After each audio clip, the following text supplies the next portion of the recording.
दोस्तों, जय भीम, नमो बुद्धाय। उत्तर प्रदेश सरकार ने घोषणा की है कि वो प्रदेश की हर महिला को 50,000 रुपये 3 किस्तों में देगी। चुनाव से पहले 20,000 और चुनाव के बाद 2 किस्तों में 3 किस्तों में 10-10 हज़ार। तो आप अंदाज़ा लगा सकते हैं कि हमारी प्रदेश सरकार में जो भाजपा है उसने चुनाव को हैक करने के लिए प्लानिंग करती है। ये जो 50,000 रुपये हर महिला को देने की बात है, ये पैसा कहाँ से आएगा? देखिए, मेरे हिसाब से इस समय प्रदेश की आबादी लगभग 24 करोड़ है।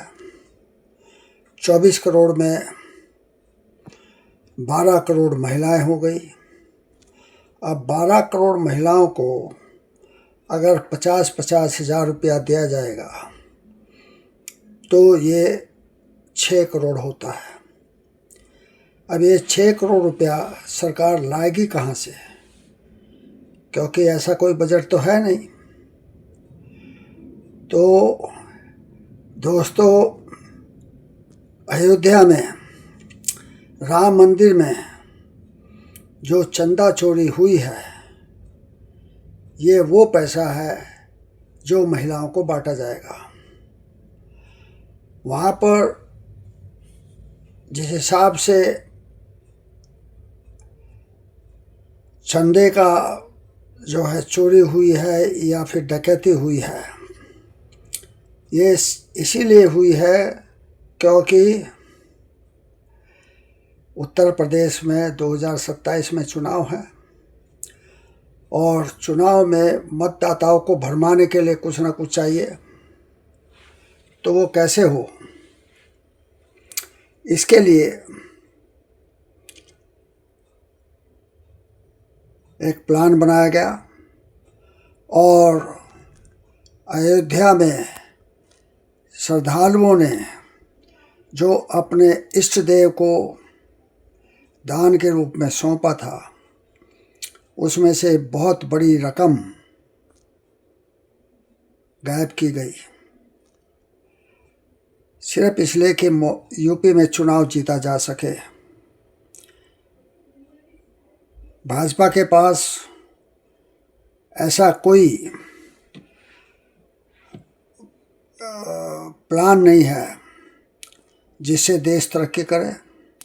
ऐसा कोई प्लान नहीं है जिससे ये प्रदेश खुशहाल हो।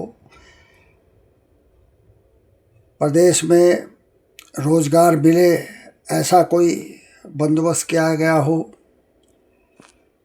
भाजपा जो है मात्र लूट खसोट के जरिए से, भरम फैलाने के जरिए से और लोगों को बेवकूफ़ बनाने के जरिए से ही चुनाव जीतती आई है और उसकी मदद इलेक्शन कमीशन कर रहा है। अब जब इलेक्शन कमीशन साथ हो तो फिर ये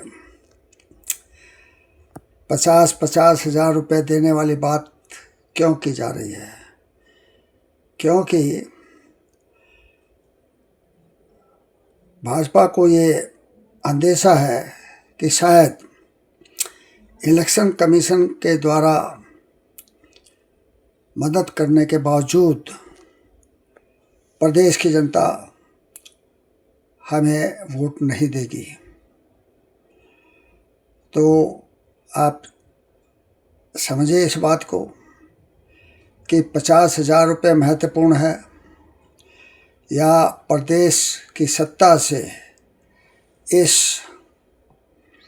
निकम्मी सरकार को बेदखल करना ज़्यादा ठीक है। अगर ये सत्ता से, भाजपा अगर सत्ता से बेदखल होती है तो यहाँ पर कोई और दूसरी सरकार आएगी जो शायद इतनी लूट खसोट ना मचा सके जो प्रदेश में हो रहा है।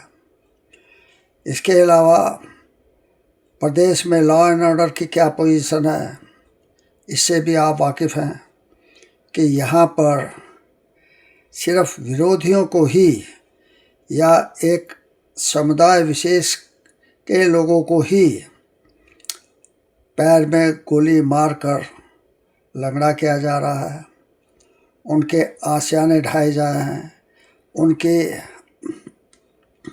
मस्जिदें गिराई जा रही हैं।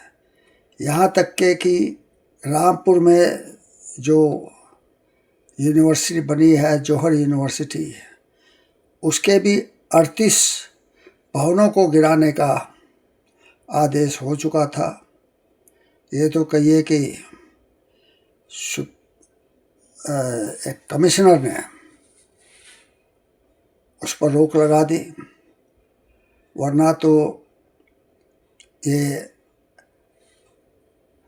इल्म का जो एक बहुत बड़ा स्थान था या है, उसको भी ये प्रदेश सरकार नेस्तो नाबूद कर चुकी होती है। तो प्रदेश के लोगों से मेरा आग्रह है कि वो अपने विवेक का इस्तेमाल करें, लालच में ना आए और इस ढोंगी सरकार को, निकम्मी सरकार को, संविधान से इतर चलने वाली सरकार को बेदखल करके एक नई अच्छी सरकार बनाने का प्रयास करें। जय भीम, नमो बुद्धाय।